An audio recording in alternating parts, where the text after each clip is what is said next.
Instrumentos. El op-amp, que es un amplificador operacional de alta ganancia y un circuito integrado capaz de realizar un gran número de amplificaciones lineales y no lineales y funciones de procesamiento de señal. Es un amplificador de acople directo que fue desarrollado en 1950 para usarse en computadoras para poder realizar operaciones matemáticas. Esto contiene resistores, capacitores y transistores. El medidor de tensión. Se denomina voltímetros para medir la tensión entre dos puntos. Se conecta el voltímetro entre ambos. Solo se puede medir tensión entre puntos separados eléctricamente, entre los bornes de un generador o entre los extremos de un consumidor.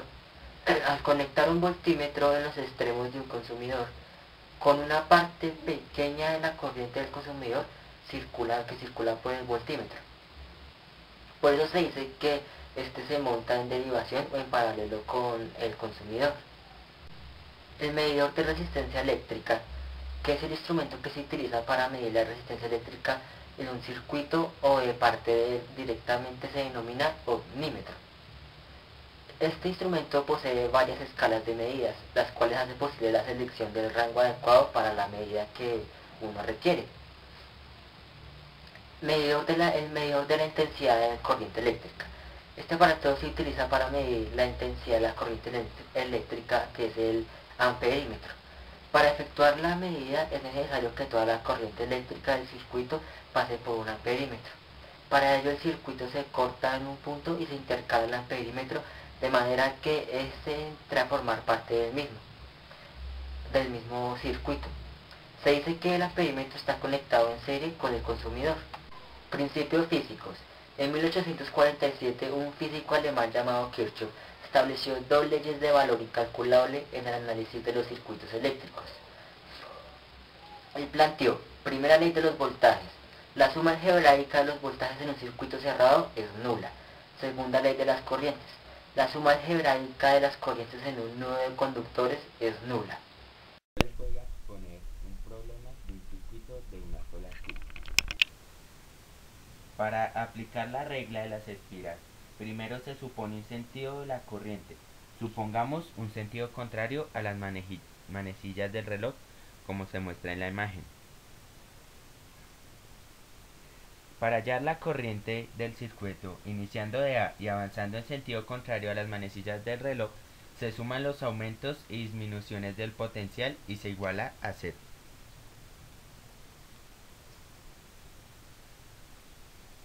La ecuación resultante, según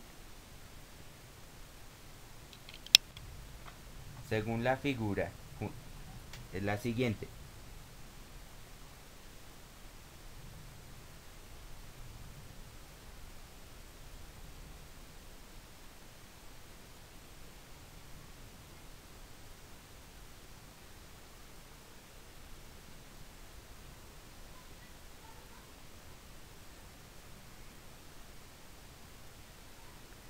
I por 4 ohmios menos 4 voltios más I 7 ohmios más 12 voltios menos I por 2 ohmios menos I 3 ohmios es igual a 0.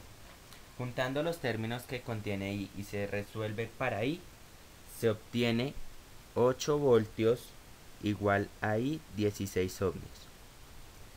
Al hacer la debida operación, en este caso una división, el resultado es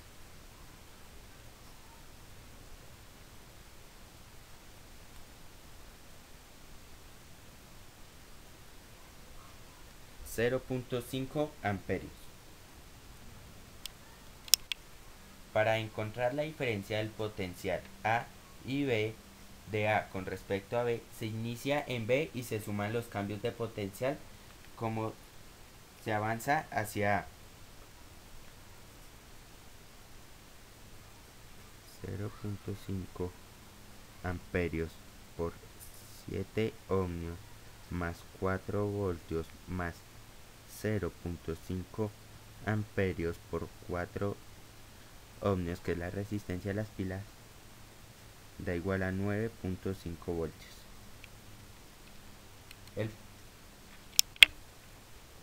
El punto A está a un potencial de 9.5 voltios más alto que B. Todos los términos de esta suma son positivos porque cada uno representa un aumento de potencial a ir de B hacia A. Para hallar la potencial de salida de la fuerza electromotriz de cada batería.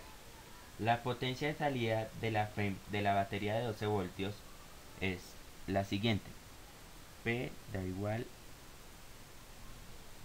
12 voltios por 0.5 amperios que da igual a 6 vatios. Y la potencial de salida de la FEM de la batería de 4 voltios es P sería igual a menos 4 voltios por 0.5 amperios, lo que nos daría un igual de menos 2 voltios. El signo negativo de la batería de 4 voltios aparece porque la corriente fluye en realidad del lado mayor potencial de la batería al lado menor de potencial. El valor negativo de P significa que estamos almacenando energía en esa batería, la cual está siendo recargada por la batería 12. Este trabajo fue presentado por David Alexander Ariza, John Jairo Mauri y Luis Alberto Pavón, del grado 1101 jornada mañana. Nuestro tema fue el de las leyes de Kirchhoff. Vamos a tratar de observar en el aula la intensidad de la corriente, la resistencia y la tensión en un circuito, como así también tratar de comprobar las leyes del señor Gustav Kirchhoff. Bueno, para demostrar esto utilizaremos un generador de 220 voltios, un tester que funcionará como amperímetro para medir la intensidad de la corriente. También utilizaremos un interruptor o una llave el cual permitirá o dejará pasar la corriente eléctrica, y por último un motor. Estos son los elementos que utilizaremos.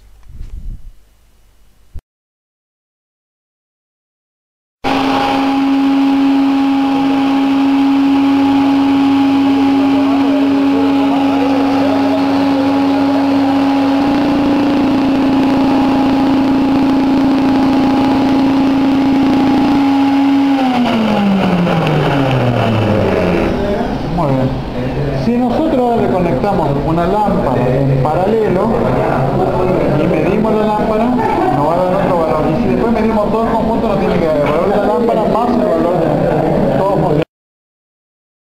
Hemos comprobado con esto que la intensidad de la corriente que circula y mueve al motor es de 0,62 amperes. El profesor nos propuso conectar una lámpara en paralelo para ver si se cumple la ley de corrientes o ley de nodos, o más conocida como la primera ley de Kirchhoff. La lámpara que vamos a conectar en el circuito es de 150 watts. Bueno, cuando se le dé tensión a esto, lo que va a suceder es que, como acá está apagado, este motor no va a consumir corriente, o sea, la corriente por acá va a ser cero. Y lo que se va a medir acá es solamente lo que consume la lámpara. Solamente eso, ¿sí? Entonces darle tensión ahí, enciende la lámpara, y lo que está consumiendo ahora es solamente lo que consume la lámpara. ¿Sí? .70 amperes solo. Sí.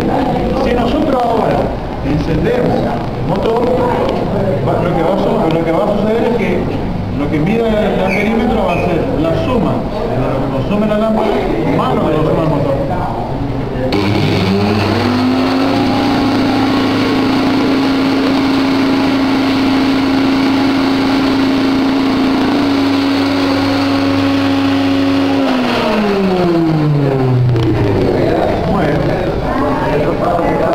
Primera ley de Kirchhoff. En cualquier nodo, la suma de la corriente que entra en ese nodo es igual a la suma de la corriente que sale. De igual forma, la suma algebraica de todas las corrientes que pasan por el nodo es igual a 0. Traduciendo esta definición de manual, la explicación sería que la corriente total es igual a la suma de todas las corrientes. En nuestro ejemplo teníamos un foco de 150 watts y un motor. Cuando solo el foco estaba funcionando, circulaba una corriente de 0,69 amperes, y cuando solo el motor estaba funcionando, circulaba una corriente de 0,62 amperes. Si hacemos el cálculo matemático, nos tendría que dar 1,31 amperes, que es lo que pudimos observar en el amperímetro cuando los dos artefactos estaban funcionando al mismo tiempo. O sea que la primera ley de Kirchhoff se cumple. Ahora vamos a colocar una lámpara de 25 watts en serie en nuestro circuito y vamos a medir la tensión que cae sobre esa lámpara con un voltímetro. Vamos a ver qué sucede al colocar esa lámpara de 25 watts en serie en nuestro circuito.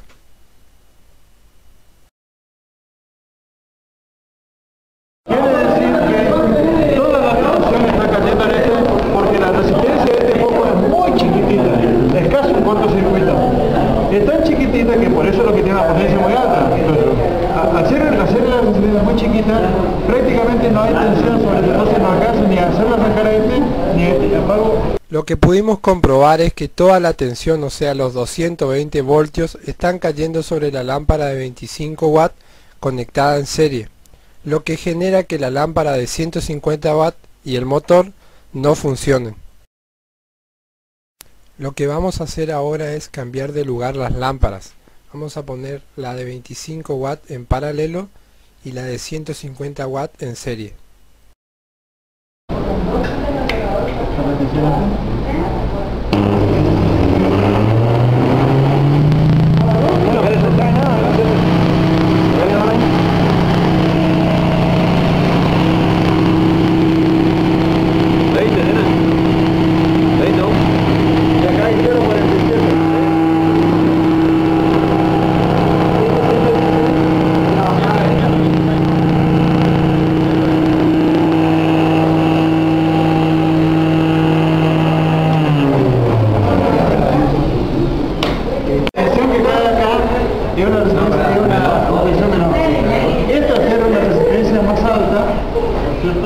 Permite disponer de mayor tensión también para el motor.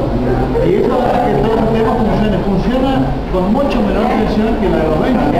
Porque en serie paralelo, fijaron que la intensidad de la lámpara es menor, e inclusive la corriente que circula acá va a ser 2 amperes y algo más que lo que era de 0,47. Quiere decir que todo el sistema estaba funcionando con baja tensión, pero estaba funcionando. Al conectar la lámpara de 150 watts en serie, la tensión que cae ahora en este punto es menor.